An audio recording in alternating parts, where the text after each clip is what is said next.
Nakakabahala na ang paulit-ulit na antala sa proseso ng impeachment trial. Buwan na ang binibilang natin. Sobra-sobra na ang paghihintay ng mga Pilipino. Let us all hope this is the last delay. While I support my colleagues in our shared sense of urgency in passing important legislation in the last days of the 19th Congress, including the landmark anti-POGO bill, we cannot postpone our constitutional obligations any longer.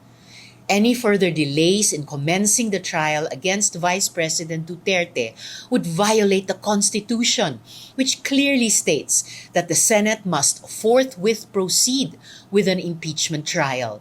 Hindi kapag ready na, hindi kapag convenient, kundi shall forthwith proceed.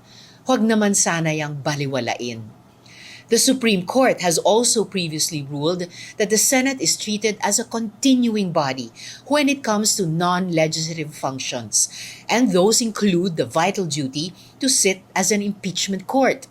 We owe it to the Filipino people to convene as an impeachment court and begin the proceedings at the soonest possible time. Ano man ang akusasyon laban kay Vice President Duterte, karapatan ng taong bayan na malaman at mahimay ang mga ito sa pamamagitan ng isang transparent na impeachment trial. Dapat harapin na ng Senado ang lahat ng ito sa lalong madaling panahon.